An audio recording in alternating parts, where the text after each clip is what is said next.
सुप्रभात। चलिए आज हम नगेंद्र की सीरीज को आगे बढ़ाते हुए पढ़ते हैं गुरु नानक देव जी के बारे में। नगेंद्र जी का क्या विचार है। गुरु नानक देव जी, नानक पंथ के प्रवर्तक गुरु नानक देव जी का जन्म कब हुआ था? 1469 में हुआ था। ठीक है, 1469 तलवंडी में हुआ था। नानक पंथ के प्रवर्तक भी रहे हैं गुरु नानक देव जी। जन्म इनका 1469। इतिहास प्रसिद्ध व्यक्ति हैं। उनके द्वारा संस्थापित संप्रदाय ने उन्हीं के जीवन काल में एक व्यापक संगठन का रूप धारण कर लिया था। राजनीतिक परिस्थितियों के कारण उनका संप्रदाय और भी व्यापक, सुदृढ़ और सुव्यवस्थित होता गया। नानक पंथ की स्थापना राजनीतिक परिस्थितियों के कारण हुई, किंतु उसका स्वरूप धार्मिक तत्वों के रंग से अनुरंजित है। अब देखिए कोई भी संप्रदाय आता है तो वो किसी ना किसी परिस्थिति से, या कोई, चाहे वो धार्मिक परिस्थितियां हो, चाहे कोई वो राजनीतिक हो, चाहे सामाजिक हो, किसी ना किसी के बीच से तो वो आता ही है, एकदम से प्रस्फुटित होकर निकलता है। तो ये भी जो नानक पंथ था, ये भी राजनीतिक परिस्थितियों के कारण ही आया, लेकिन आया जरूर ही राजनीतिक परिस्थितियों के कारण, लेकिन इसका जो स्वरूप था वो धार्मिक तत्वों के रंग से अनुरंजित था। नानक देव समन्वयशील और उदार प्रवृत्ति के व्यक्ति थे। नानक देव जी कैसे व्यक्ति थे? नगेंद्र जी के अनुसार समन्वयशील और उदार प्रवृत्ति के व्यक्ति थे। उनमें अद्भुत संगठन शक्ति, क्षमाशीलता और दूरदर्शिता विद्यमान थी। सबको लेकर चलने वाले, दया की भावना थी, क्षमा कर देते थे सबको, दूरदर्शिता, दूर की बात सोचने वाले, मतलब ये सब इनमें विशेषताएं थी। उनका आविर्भाव लाहौर के निकट राय भाई की तलवंडी ग्राम में हुआ था। तलवंडी ग्राम में हुआ था। राय भाई की तलवंडी नामक एक गांव है। तलवंडी क्या है? एक गांव है, वहां पर इनका जन्म हुआ था। और क्या कहते हैं, लाहौर के निकट है ये। पिता का नाम कालू चंद एवं माता का नाम तृप्ता देवी था। और इनकी एक बहन भी है, बेबे नानकी जिसको बोलते हैं। और उनका जन्म स्थान अब ननकाना साहब नाम से प्रख्यात है। वैसे तो कहते इनका जन्म वहाँ तलवंडी ग्राम में हुआ था ना, लेकिन वो जन्म स्थान अब किस नाम से प्रसिद्ध हो गया? ननकाना साहब से। बाल्यावस्था में उन्हें संस्कृत, फारसी, पंजाबी एवं हिंदी की शिक्षा प्राप्त हुई। वे आरंभ से ही आत्मचिंतन, ईश्वर भक्ति और संत सेवा की ओर उन्मुख रहे। Very very important. बाल्यावस्था में ही उनके अंदर संस्कृत, फारसी, पंजाबी, हिंदी की शिक्षा उन्होंने प्राप्त की। देखिए, फारसी की भी शिक्षा इन्होंने प्राप्त की। और शुरू से ही ये आत्मचिंतन, ईश्वर भक्ति में और संत सेवा की ओर आगे बढ़े। कुछ समय तक उन्होंने गृहस्थी भी चलाई।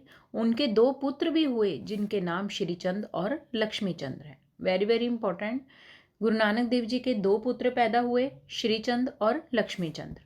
पिता की भांति श्रीचंद भी विख्यात साधु हुए और उन्होंने उदासी संप्रदाय का प्रवर्तन किया। Very very important. Guru Nanak Dev ji के किस पुत्र के द्वारा उदासी संप्रदाय का प्रवर्तन हुआ था? तो उदासी संप्रदाय का प्रवर्तन किसने किया? गुरु नानक देव जी के पुत्र श्रीचंद ने।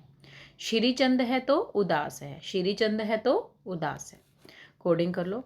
गुरु नानक देव भ्रमणशील साधु थे, घुमक्कड़ थे। उन्होंने सभी दिशाओं में यात्राएं की थी। इस संदर्भ में सभी धर्मों और मतों के अनुयायी संतों से उनकी भेंट होती रहती थी। अब देखिए, अलग अलग जगहों पर घूमेंगे तो अलग अलग लोगों से ये मिलेंगे, तो ऐसा ही ये भी अलग अलग संतों से इनकी मुलाकात होती रहती थी। इसका फिर जब अलग अलग संतों से ये मिलते थे तो उसका रिजल्ट क्या निकला? परिणाम। फलस्वरूप समाज और धर्म के संबंध में उनकी विचारधारा अनुभूति तथा समन्वय पर आधारित थी। अब ये ऐसा नहीं है कि इन्होंने अपने संप्रदाय में किसी भी बातों को ऐसे ही, मतलब आंख बंद करके बस बोल दिया हो, नहीं। ये कहते हैं कि मैं अलग अलग जगहों पर घूमा हूँ और वहाँ पर मैंने अलग अलग चीज़ों को फील किया है, अनुभूत किया है, उसके अनुसार ही मैं बातों को बता रहा हूँ। जो चीज़ें इन्होंने अनुभूत की उन्हीं को ही इन्होंने अपने अनुभव से बताया है आप लोगों को। तो इन्होंने एक दूसरी बात, ये समन्वयवादी भी थे। मतलब समन्वय का मतलब होता है जोड़ कर चलने वाले, जैसे तुलसीदास जी थे वैसे ही। धार्मिक रूढ़िवाद, जाति के संकीर्ण बंधनों, अनाचारों के प्रति उन्होंने सदैव विरोध का स्वर उठाया। जो भी धार्मिक रूढ़िवादिता है, जात पात को लेकर, बंधनों को लेकर जो भी था, इन्होंने हमेशा विरोध उठाया कि हमें ऐसा नहीं करना चाहिए, क्योंकि ईश्वर के द्वारा ही तो हम लोग सब बनाए गए हैं, तो क्या जात है क्या पात है, ऐसा नानक देव जी का मानना है। उनके काव्य में निर्गुण ब्रह्मा के प्रति उच्च कोटि की भक्ति भावना विद्यमान है। बिल्कुल, ये सगुण ब्रह्मा को नहीं मानते अपनी भक्ति में, ये किसको मान रहे हैं? निर्गुण ब्रह्मा को। निर्गुण ब्रह्मा जहाँ पर जहाँ का कोई मूर्ति नहीं हो, जिसका कोई तिलक ना लगाए, पूजा पाठ ना हो, एक साक्षात्कार सामने रख कर ना जिसको पूजा जाए, तो निर्गुण ब्रह्मा के प्रति इनका जो भक्ति भावना थी। किंतु इसके साथ ही अन्य धार्मिक विचारधाराओं के लिए भी उनके मन में श्रद्धा थी। ऐसा नहीं है कि बाकी जो भी धार्मिक विचारधाराएं हैं उनको ये बिल्कुल एक तरफ लेकर चले गए कि नहीं, सगुण वालों को तो मैं बिल्कुल नहीं मानूंगा। नहीं, ये समन्वयवादी थे। समन्वयवादी तो ये सबको लेकर चलेंगे। ठीक है, ये निर्गुण ब्रह्मा के प्रति इनकी जो उदारता है, उच्च कोटि की भक्ति भावना इनके अंदर विद्यमान है, लेकिन साथ साथ ये बाकी की धार्मिक विचारधाराओं को भी लेकर चल रहे हैं। कहते नहीं, मैं उनके प्रति भी मन में मेरे श्रद्धा है। सत्य के प्रति आस्था के फलस्वरूप उनकी वाणी में स्पष्टता और उद्बोधन की प्रखरता मिलती है। कबीर की भांति उनके काव्य में भी शांत रस की निर्बाध धारा प्रवाहित हुई है। कबीर के भांति उनके काव्य में भी, गुरु नानक देव जी के काव्य में भी आपको शांत रस मिलेगा। यद्यपि कहीं कहीं करुण रस भी मिलता है, अद्भुत आदि कुछ अन्य रसों की अनुकूल सामग्री भी आपको मिलेगी। शांत रस, करुण रस और अद्भुत रस आपको देखने को मिलेगा गुरु नानक देव जी की रचनाओं में। नानक के अनुसार ईश्वर कृपा से तत्व दर्शन तो हो जाता है, किंतु उस अनुभव की अभिव्यक्ति सदैव नहीं हो पाती। यथा कहते गुरु नानक देव जी के अनुसार ईश्वर की अगर आप पे कृपा हो तो आप तत्व दर्शन तो आपको हो जाता है, यानी आप चीजों को जान तो जाते हो, किंतु उस अनुभव की अभिव्यक्ति सदैव नहीं हो पाती। कृपा से आप चीजों को जानना एक अलग बात है, लेकिन आपको अनुभव की जो आप अभिव्यक्त कर पा रहे हो उस चीज को, जान तो मैंने लिया है उस चीज को, लेकिन मेरे अंदर वो भी तो एक कृपा ऐसी भी तो होनी चाहिए ना, जिसके माध्यम से मैं क्या कर सकूं भी, अपनी भावनाओं को जो मैंने अनुभव किया है, जो आसपास मैंने देखा है, उसको अभिव्यक्ति भी तो करनी आनी चाहिए ना। तो ये उन्होंने बोला है कि नानक के अनुसार ईश्वर कृपा से आप चीजें तत्व दर्शन तो हो जाता है, आप चीजों के बारे में जान तो जाते हो, लेकिन उस अनुभव की अभिव्यक्ति जरूरी नहीं कि सदा ही आप अभिव्यक्त कर पाओगे आप उस अनुभव को। देखिए, आपे जाने आपे देई आखे सी भी केई जिसनो बक्से सिफती सालहा नानक पाते साही पात साही। कहते कि मतलब कि भगवान की ही कृपा से सब कुछ होता है। ठीक है, नानक ने अनेक पदों की रचना की जो ग्रंथ साहिब में संकलित है, गुरु ग्रंथ साहिब में संकलित है। जब आप लोग गुरुद्वारे जाते होगे, सिखों का जो धार्मिक स्थल है, तो वहाँ पे भी जो वो वहाँ बैठे होते हैं जो लोग, वो एक बैठे होते हैं ना गुरुद्वारा में सेंटर में, तो वो एक बड़ी सी ग्रंथ पढ़ते होते हैं ना, पुस्तक, तो वो भी इसी का ही, क्योंकि वो पूजा पाठ तो नहीं करते, उनका जो भक्ति भावना वो इसी गुरु ग्रंथ साहिब से जुड़ी हुई है। ठीक है, ये एक बहुत मोटी पुस्तक होती है जिसका अध्ययन 24 घंटे चलता रहता है। तो ग्रंथ साहिब में संकलित है इनके अनेक पद गुरु नानक देव जी के, जैसे जपजी नानक दर्शन का सार तत्व है। वेरी वेरी इंपॉर्टेंट, नानक दर्शन का सार तत्व का कौन है? जपजी। जपजी इनकी एक जपजी क्या होता है? जपजी साहब का एक ना छोटा सा पुस्तक होता है, जैसे हमारे यहाँ पर हिंदू धर्म में जैसे गीता की तरह होता है। गीता तो चलो थोड़ा मोटी होती है, महाभारत छोटा सा, मतलब कि ये होता है, एक पाठ करते हैं सिख लोग इनका, जैसे हम सुंदरकांड का पाठ कर लेते हैं, है ना। तो ऐसे ही इनका भी एक जपजी साहब एक पुस्तक होती है, मतलब ठीक ठाक सी, तो उसको अगर आप पढ़ लोगे ना, तो उसमें आपको पूरा नानक दर्शन का सार मिल जाएगा, यानी आपको गुरु नानक देव जी के जीवन के बारे में आप जान जाओगे कि हाँ, उनका नजरिया कैसा था, उनका विचार कैसा था। तो जपजी किसकी रचना है? इन्हीं की है। अस्सा दीवार ये भी इनकी रचना है, रहीरास ये भी इनकी रचना है, सोहिला ये सब उनकी प्रसिद्ध रचनाएं हैं। वेरी वेरी इंपॉर्टेंट, कौन कौन सी रचनाएं हैं इनकी? वेरी वेरी इंपॉर्टेंट, तो याद रखना है, अस्सा दीवार, रहीरास, सोहिला, ये सब उनकी प्रसिद्ध रचनाएं। जपजी नानक देव की काव्य भाषा के 3 रूप हैं। वेरी वेरी इंपॉर्टेंट, नानक की काव्य भाषा कितने रूपों में है? 3 रूपों में। इन्होंने हिंदी भी, फारसी बहुल पंजाबी और पंजाबी यूज़ की है। इन्होंने किस किस चीज़ का प्रयोग किया? हिंदी और पंजाबी के तो मेन है ही, ये लाहौर के साइड के हैं, और इन्होंने पंजाबी फारसी बहुल, जिसमें फारसी बहुल पंजाबी है। नसीहतनामा की भाषा में खड़ी बोली का रूप व्यक्त हुआ है। Very very important. नसीहतनामा किसकी रचना है? नसीहत, न से नसीहत, न से नानक। नसीहतनामा किसकी रचना है? गुरु नानक देव जी की रचना है। भाषा कौन सी है इसकी? खड़ी बोली है। अगर प्रश्न आ जाए कि गुरु नानक देव जी की कौन सी रचना नानक दर्शन का सार है, आपको ये सारी रचनाएं दे देंगे तो जपजी, जपजी, असाधिवार, रहीरास, सोहिला, नसीहतनामा। नानक का अगर खड़ी बोली का रूप किस में है तो नसीहतनामा ने नामा में। नानक की का अधिकांश साहित्य पंजाबी में है, किंतु किंतु उन्होंने ब्रज भाषा की शब्दावली का भी प्रयोग किया। ऐसा नहीं है कि उन्होंने केवल पंजाबी भाषा में लिखा है, उन्होंने ब्रज भाषा का भी प्रयोग किया है। Very very important. उन्होंने ब्रज भाषा की शब्दावली भी कहीं ना कहीं प्रयोग की है। उनकी भाषा में प्रवाह है और सहजता है। नानक वाणी में अलंकारों का सहज प्रयोग हुआ है। नानक वाणी में क्या हुआ है? अलंकारों का भी इन्होंने प्रयोग किया है। उपमा, रूपक, प्रतीक, अनुप्रास कवि के प्रिय अलंकार है। Very very important. Nanak ji के प्रिय अलंकार कौन से हैं? उपमा, रूपक, दीपक। याद रखना है, उपमा, रूपक और दीपक। और एक है अनुप्रास अलंकार। कौन कौन से हैं या दोबारा से देखते हैं। इनके प्रिय अलंकार कौन से हैं? उपमा, रूपक, प्रतीक और अनुप्रास। कौन कौन से? उपमा, रूपक, प्रतीक और अनुप्रास। दीपक नहीं है, याद रखना है। उपमा, रूपक, प्रतीक और अनुप्रास। छंदों का प्रयोग उन्होंने नहीं किया। Very very important. Guru Nanak Dev ji ने छंदों का प्रयोग किया है? नहीं किया। अलंकारों का प्रयोग किया है? बिल्कुल किया है। उनके पद राग रागनियों में रचित हैं। शांत रस की निर्बाध धारा उनके काव्य में प्रवाहित हुई।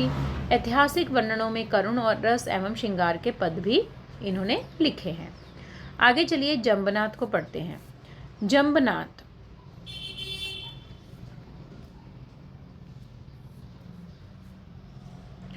जंबनाथ संत जंबनाथ का जन्म 1451 में जोधपुर राज्य के नागौर प्रदेश के पीपासर अथवा प्यासर ग्राम में राजपूत परिवार में हुआ। तो जंबनाथ का जन्म कब हुआ? 1451 में। कहाँ हुआ? जोधपुर राज्य का एक नागौर प्रदेश के पीपासर ग्राम में हुआ था। कौन से गांव में हुआ? तो पीपासर गांव में हुआ।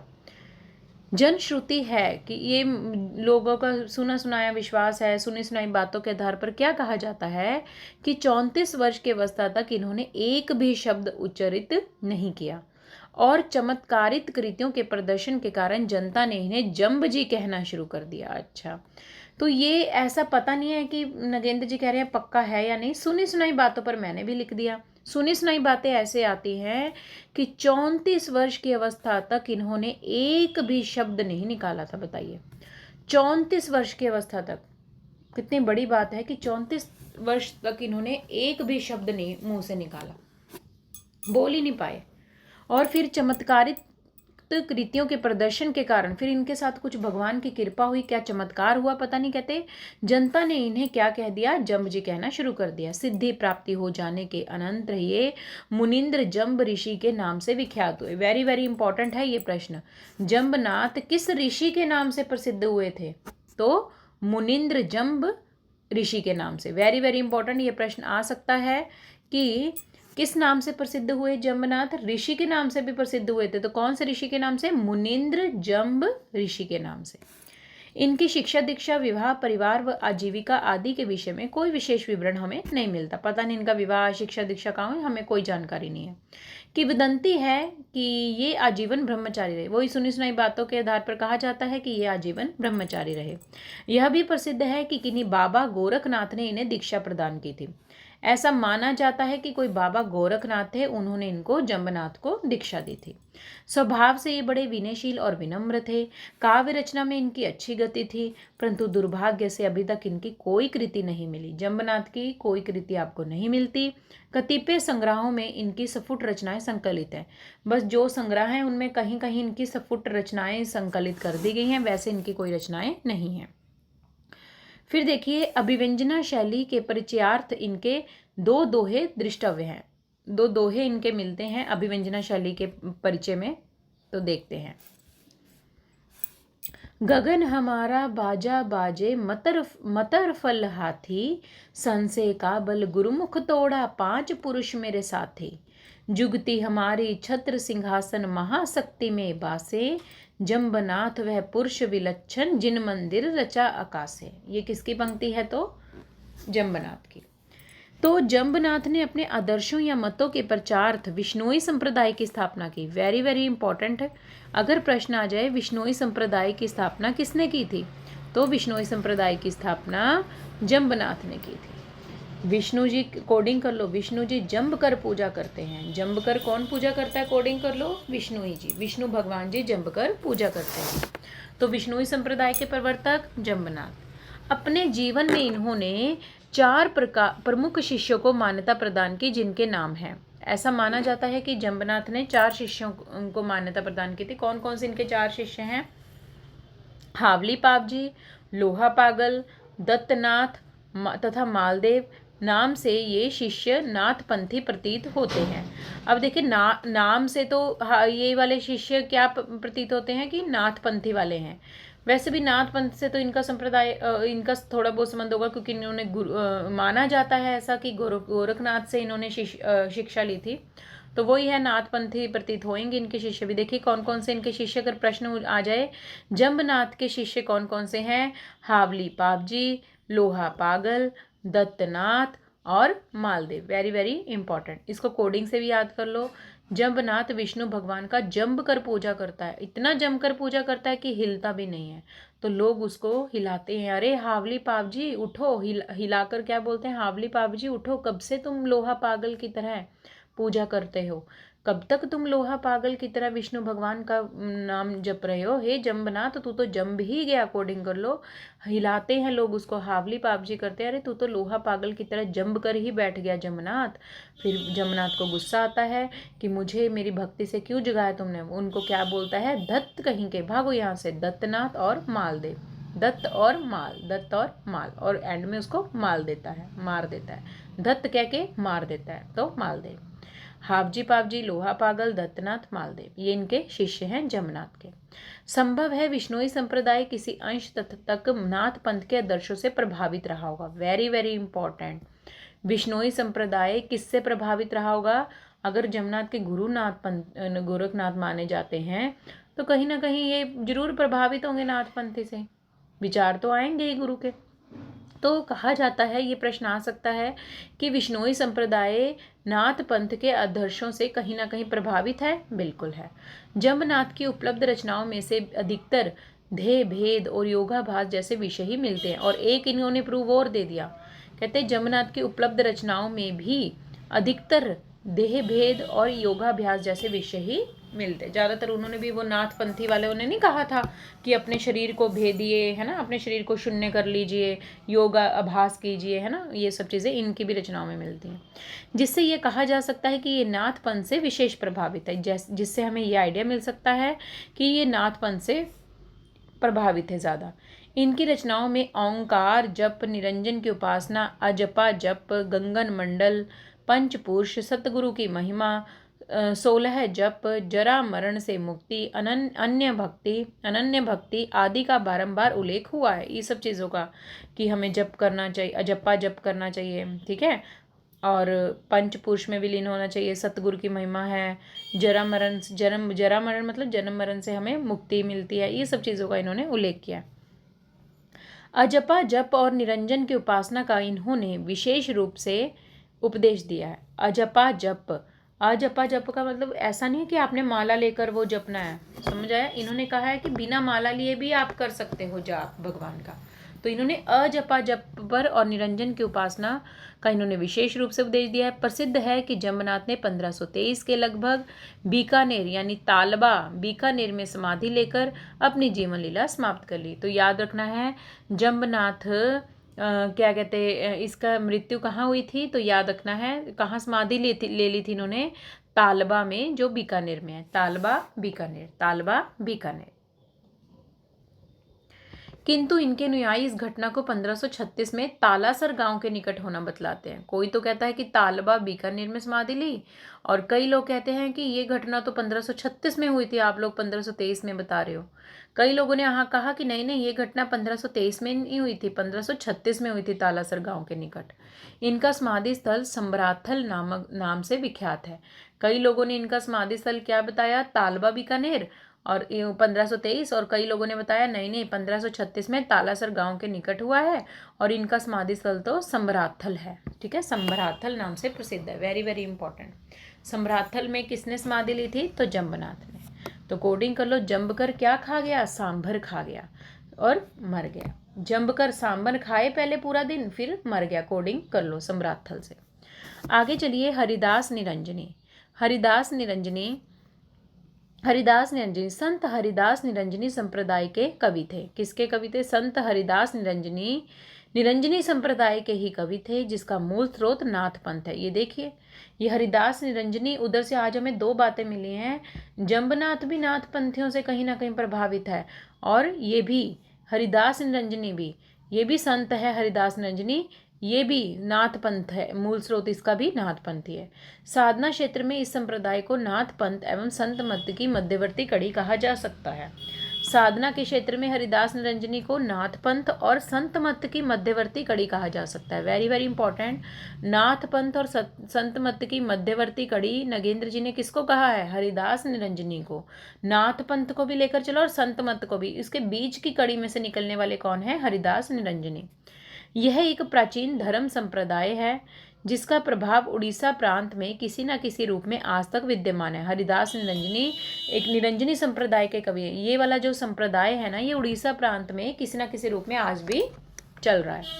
आचार्य क्षिति मोहन सेन ने अपने ग्रंथ मेडिवियल मिस्टिज्म में यह प्रतिपादित किया है कि सर्वप्रथम इस मत का प्रचार उड़ीसा से ही प्रारंभ हुआ।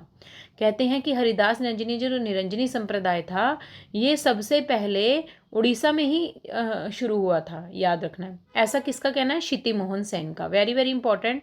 अगर प्रश्न आ जाए मेडिवियल मिस्टिसिज्म किसकी रचना है, मेडिवियल मिस्टिसिज्म किसकी रचना है, तो क्षिति मोहन सेन की है, क्षिति मोहन सेन की है।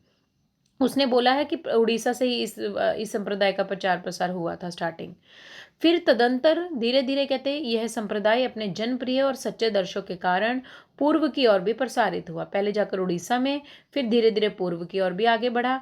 इस संप्रदाय का इतिहास पूर्ण रूपेण ज्ञात नहीं है, पूरी तरह तो इस संप्रदाय का हमें इतिहास नहीं पता है। कहते प्रचलित है इस संप्रदाय के प्रवर्तक स्वामी निरंजन थे। ये स्वामी निरंजन ही इस संप्रदाय के प्रवर्तक थे, जो ब्रह्म के निर्गुण रूप के उपासक थे। Very very important. Haridas Niranjani किस उसके संपादक थे, तो याद रखना है ब्रह्मा के निर्गुण रूप के। ये भी सगुण को नहीं मान रहे, ये भी निर्गुण को ही मान रहे हैं। स्वामी निरंजन की जीवनी और सिद्धांतों की स्पष्ट रूपरेखा प्राप्त नहीं है। इनकी जीवनी के बारे में तो स्पष्ट आपको कुछ नहीं मिलेगा। निरंजनी संप्रदाय के संस्थापक और संस्थापन के इतिहास का उल्लेख करते हुए दादूपंथी राघव दास ने अपने ग्रंथ भक्तमाल में लिखा है कि इसके प्रवर्तक जगन थे। Very very important. निरंजनी संप्रदाय के संस्थापना की, ऐसा माना जाता है कि निरंजनी संप्रदाय के संस्थापक और इसके संस्थापना का इतिहास क्या है, उसको लेकर भी कई मतभेद आए।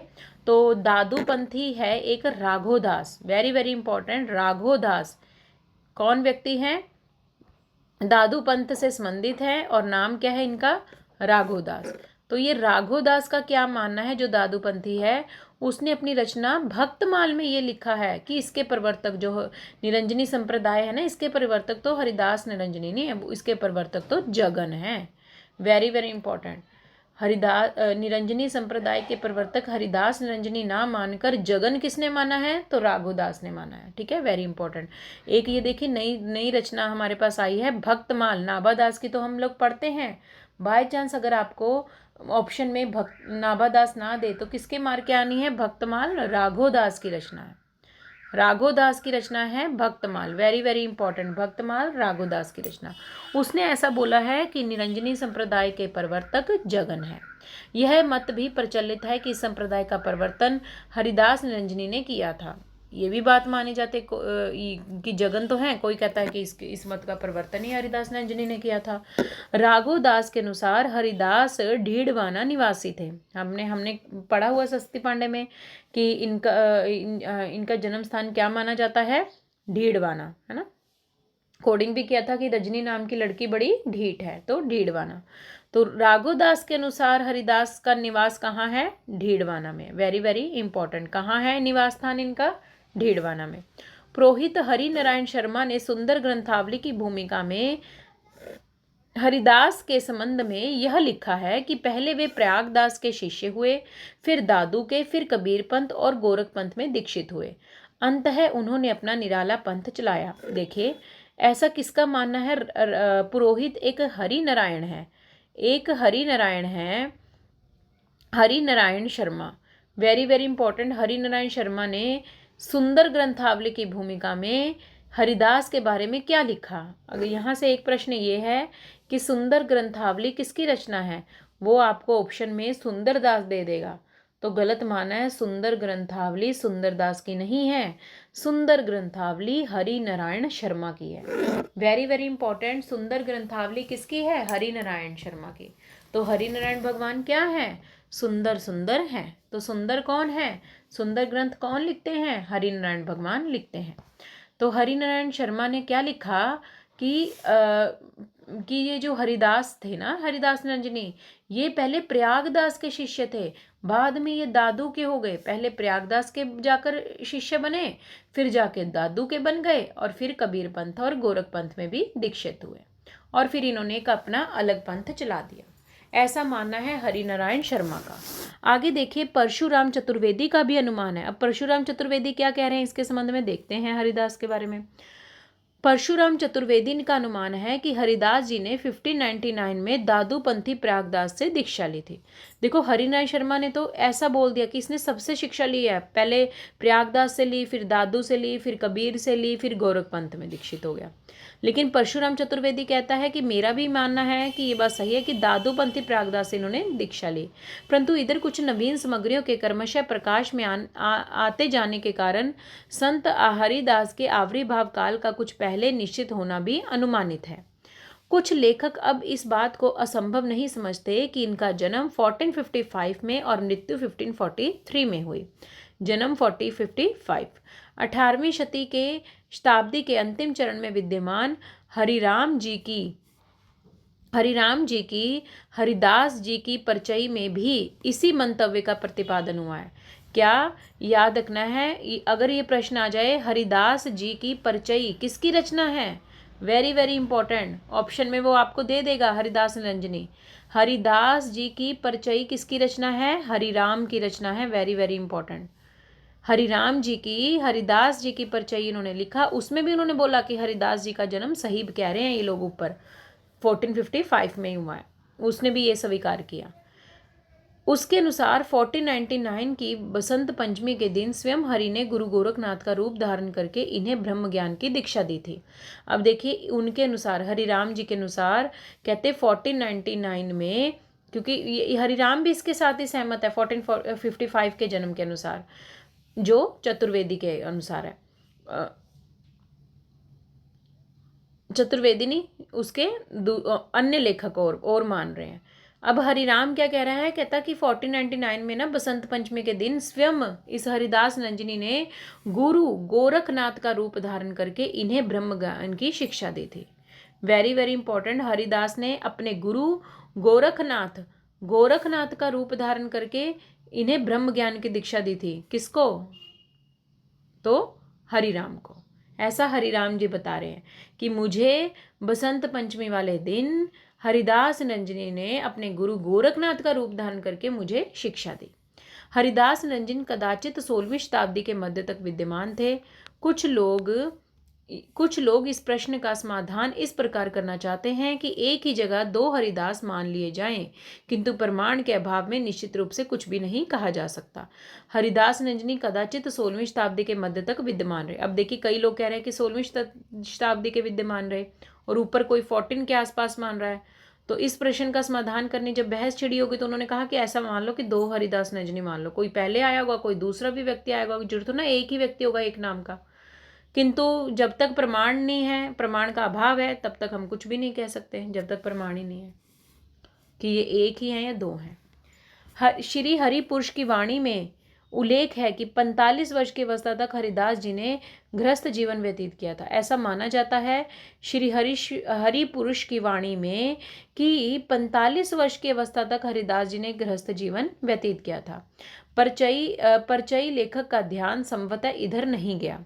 याद रखना, यहाँ पर व्यंग किया जा रहा है परचयी लेखक। ये हम ऊपर पढ़ के आए ना, परचयी किसने लिखी थी, ये हमने ऊपर पढ़ा है ना अभी कि इसका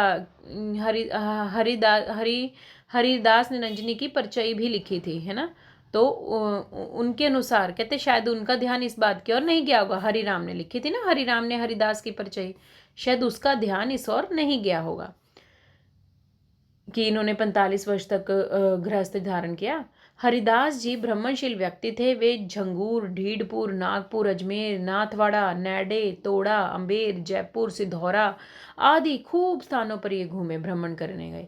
श्री हरिपुरुष की वाणी में उनके शिष्यों का भी उल्लेख मिलता है। ये हरिपुरुष की वाणी में उनके शिष्यों का भी आपको उल्लेख मिलता है।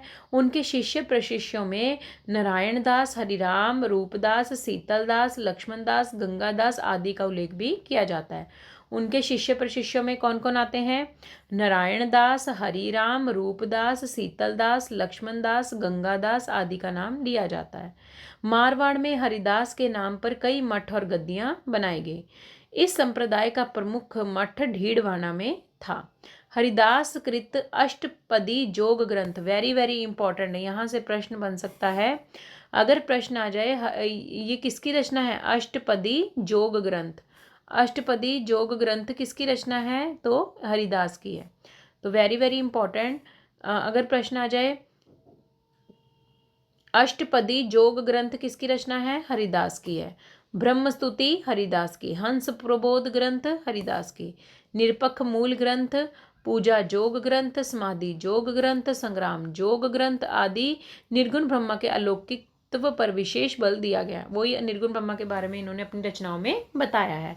यहाँ से याद रखना, जिस रचना में जोग शब्द आ जाए ना तो हम ट्रिक से याद कर सकते हैं वो रचना किसकी है? इसी हरिदास निरंजनी की है। किसकी रचना है? हरिदास निरंजनी की है। अष्टपदी जोग ग्रंथ, पूजा जोग ग्रंथ, समाधि जोग, हर में आ रहा है ना जोग जोग शब्द, तो ये एक अलग से याद कर लो। ब्रह्मस्तुति और हंस प्रबोध ग्रंथ किसकी रचना है? हरिदास निरंजनी की। आगे देखिए,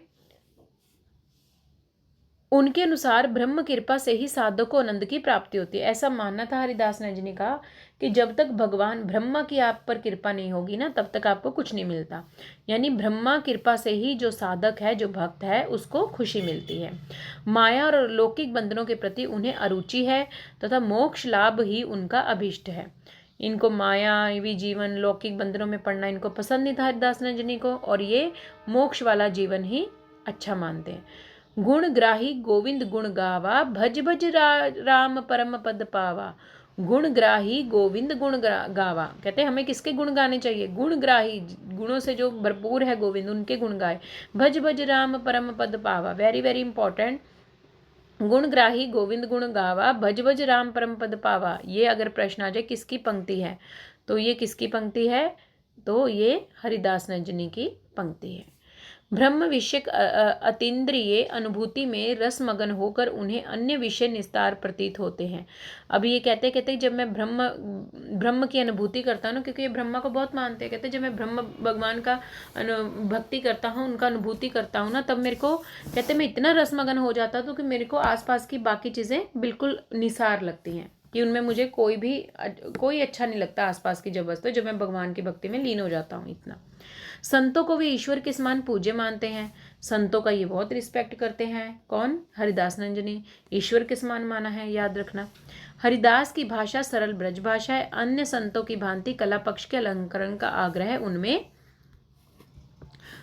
उनमें भी नहीं मिलेगा। वेरी वेरी इंपॉर्टेंट, हरिदास की भाषा सरल ब्रज भाषा है।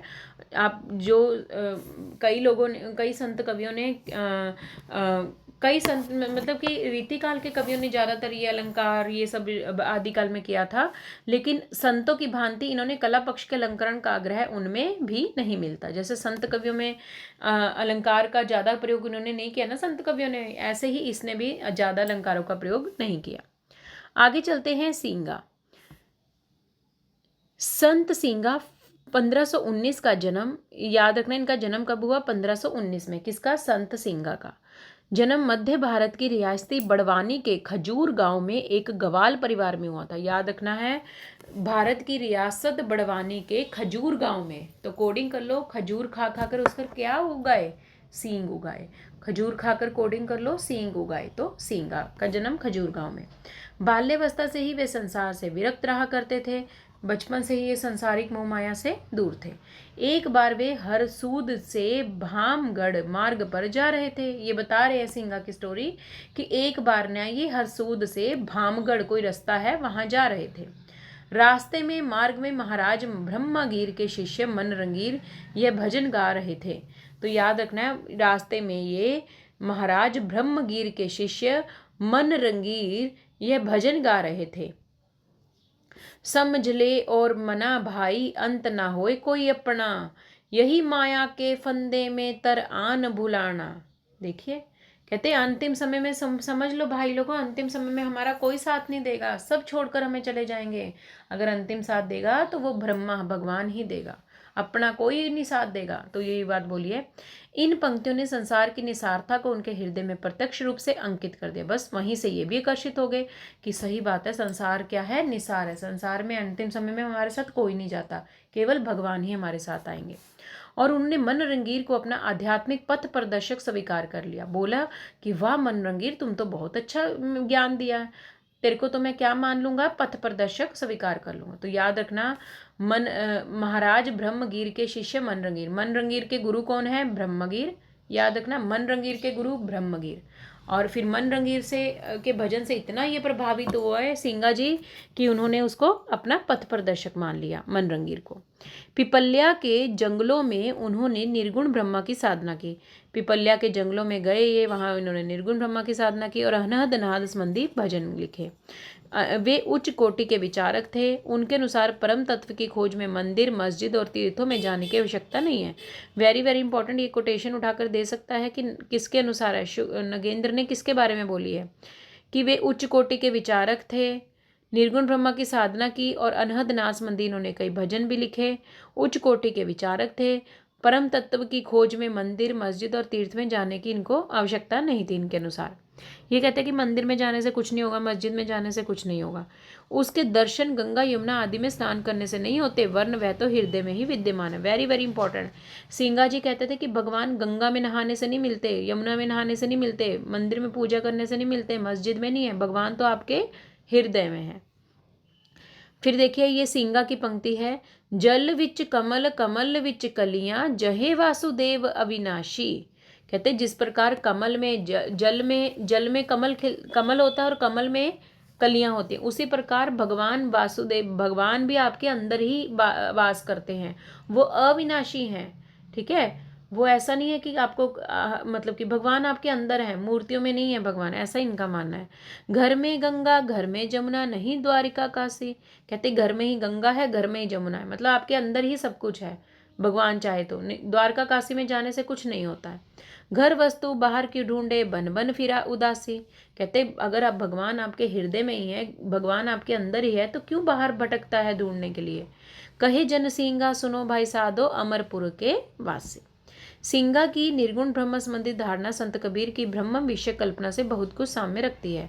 जैसे कबीर जी ने ब्रह्म विषय कल्पना की है ना ब्रह्मा को लेकर, वैसे इनकी भी ब्रह्म संबंधी धारणा उनके जैसे ही मिलती है सिंगा की। उनकी उक्तियों में अप्रस्तुत योजना बड़ी यथार्थ और स्वाभाविक है।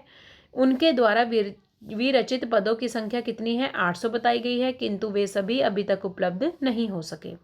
उनकी काव्य भाषा क्या थी? निमाड़ी थी। वेरी वेरी इंपॉर्टेंट, काव्य भाषा निमाड़ी है। कहा जाता है कि इन्होंने 11 रचनाओं का निर्माण किया था, जिनके नाम क्रमशः इस प्रकार है। वेरी वेरी इंपॉर्टेंट, इनकी 11 रचनाएं कौन कौन सी हैं? सिंगा जी का दृढ़ उपदेश, सिंगा जी का आत्मध्यान, सिंगा जी का दोषबोध, सिंगा जी का नर्द, सिंगा जी का शर्द, सिंगा जी की वाणी, सिंगा जी की वर्णावली, सिंगार जी का सातवार, सिंगा जी का सातवार, सिंगा जी की 15 तिथि, सिंगा जी की 12 मासी, सिंगा जी के भजन। जिस रचना में सिंगा सिंगा आ जाए तो वो याद रखना है। बाई चांस आपको पलटकर सिंगा जी का यहाँ आत्म ध्यान की जगह बोल दे सिंगा जी का आत्म विवेक, तो गलत मार के आना है। क्या पता पीछे से उठा के कोई शब्द चेंज कर दे। तो याद रखना कौन कौन से शब्द लगे हैं। उपदेश, आत्म ध्यान, दोषबोध, नर्द, सर्द, वाणी, वर्णावली, सातवार और 15 तिथि और 12 मासी। इनमें से अंतिम के अंतर्गत उनके समाधि भजन और निर्गुण मार्ग के भजन आते हैं। ये जो अंतिम है ना सिंगा जी की 12 मासी और सिंगा जी के भजन, इसमें उन्होंने समाधि भजन वगैरह और निर्गुण भगवान के भजन बताए हैं, जिन्हें आज भी गाया जाता है। संप्रति उनके काव्य का एक छोटा सा संग्रह संत सिंगा जी शीर्षक से उपलब्ध है। छोटा सा एक संग्रह भी मिलता है संत सिंगा जी शीर्षक से।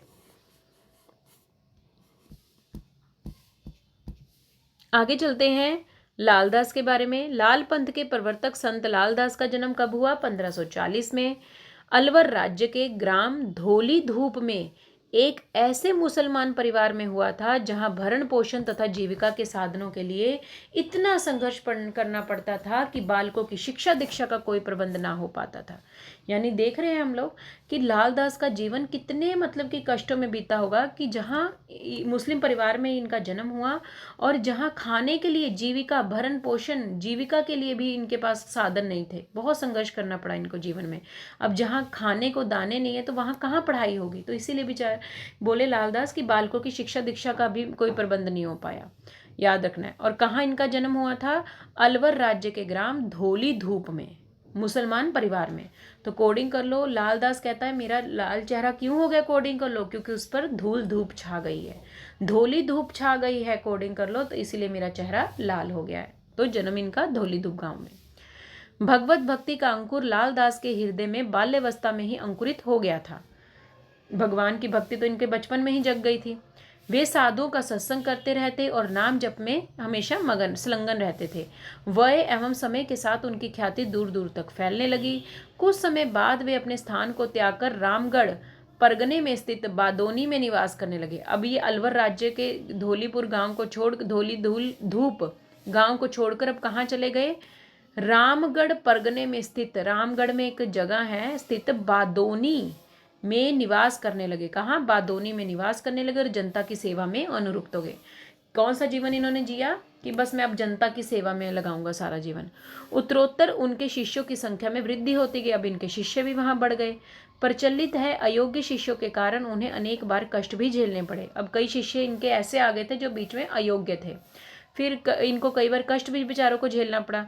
दुष्टों द्वारा अत्यंत पीड़ित किए जाने पर उन्होंने बादोनी का परित्याग कर दिया। अब देखिए वहाँ अब ये गए थे ना बादोनी में, तो वहाँ पर काफ़ी फेमस भी हो। जब फेमस हुए तो कई लोग इनसे चिढ़ने लगे होंगे, जैसे तुलसीदास जी के साथ नहीं हुआ था वैसे ही इसके साथ भी लोग चिढ़ने लगे होंगे, तो उनको बहुत तंग किया होगा। फिर ये दुष्टों द्वारा इनको इतना पीड़ित किया गया बेचारों लालदास को, ये छोड़ छाड़ कर बादोनी को आ गए और नारोली ग्राम में निवास करने लगे। कहाँ रहने लगे? नारोली गांव में।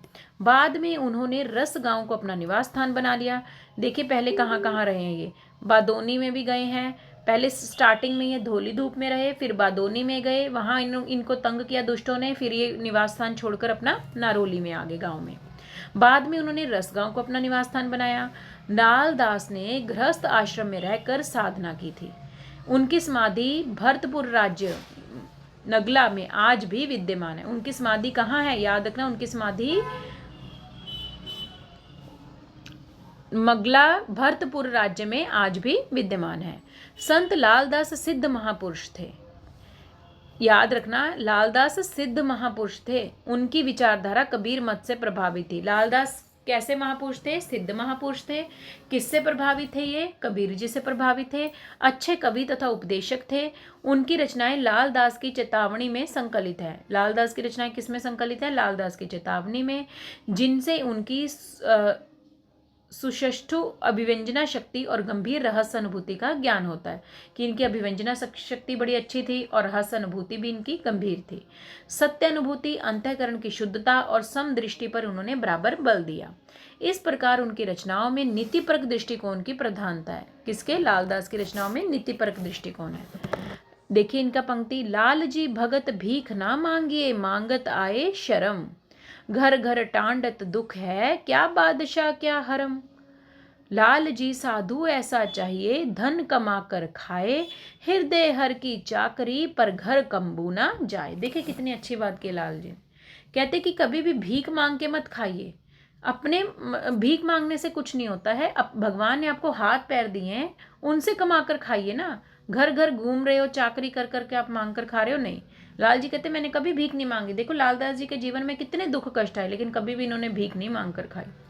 लालदास जन्म से मेव थे,